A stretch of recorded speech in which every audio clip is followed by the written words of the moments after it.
குரு பிரம்மா குரு விஷ்ணு குருதேவ மகேஸ்வரா குரு சாட்சாத் பரபிரம்மம் தஸ்மை ஸ்ரீ குருவே நமஹ. ஸ்ரீ குபேரன் டிவி நேயர்களுக்கு இனிய வணக்கங்கள்.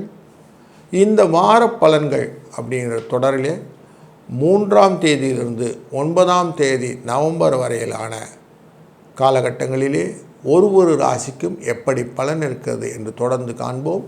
வாருங்கள். வணக்கம் கன்னிராசி அன்பர்களே, உங்களுக்கு உங்கள் ராசிக்குள்ளே இருந்த புதன் 3ஆம் இடமான விருச்சிக ராசிக்குள்ளே போய் உட்கார்றார்.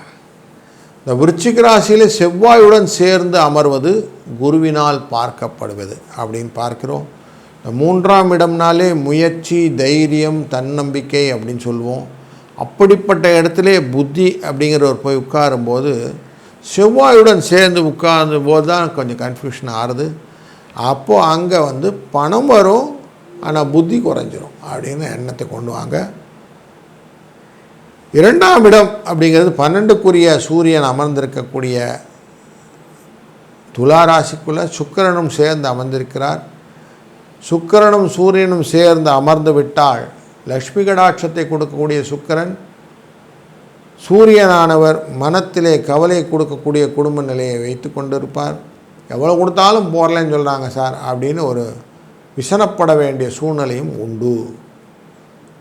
சந்திரன் மீனராசியிலிருந்து மிதுன ராசி வரை பயணம். இந்த காலகட்டங்கள் உங்களுடைய ராசியிலே பார்க்கும்போது 7ஆம் இடத்திலிருந்து பயணிக்கிறார். அதனால் புதன் வியாழன் வரும்போது, செவ்வாய் புதன் வியாழன் வரும்போது கொஞ்சம் எச்சரிக்கையாக இருக்கணும்.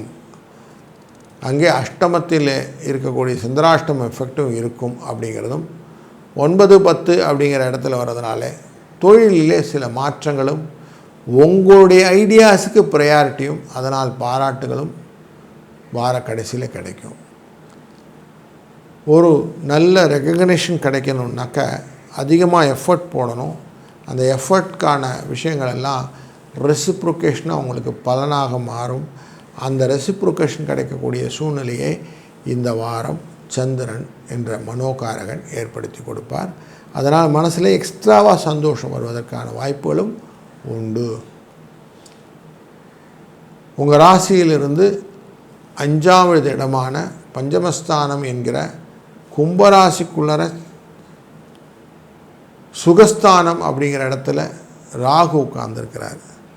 அவர் எதையுமே பெருசாக பண்ணி பார்க்கணுன்னு ஆசையும் தன்னிலை மறக்கும் எண்ணங்களும் கொடுப்பார். அதனால் தேவையில்லாத லீகல் இல்லாத மேட்டருக்குள்ளெல்லாம் உள்ளே நுழையாதீங்க. கொஞ்சம் கேர்ஃபுல்லாகவே அதில் ஹேண்டில் பண்ணுங்கள். அவசர காரியமாக பண்ணக்கூடியதெல்லாம் ஆபத்தில் முடியும் அப்படிங்கிறதையும் மனசில் வச்சுக்கோங்க. 7ஆம் இடத்திலே சனி பகவான் வக்கரத்தில் அமர்ந்து உங்கள் ராசியை பார்க்கக்கூடிய சூழ்நிலை உங்களுக்கு கலத்திரம் மூலியமாக கூடிய வம்புகள் நிறைய இருக்கும்.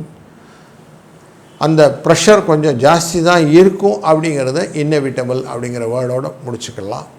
அப்படின்னா உங்களுக்கு அதை சமாளிக்க வேண்டிய சூழ்நிலை உண்டு அப்படிங்கிறத எடுத்துக்கொள்ள வேண்டும்.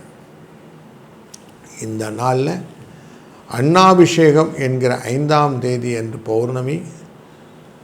அன்னாபிஷேகத்தின் சிவனை, அந்த சிவலிங்கத்தை அன்ன ரூபத்திலே பார்ப்பதும், நீங்கள்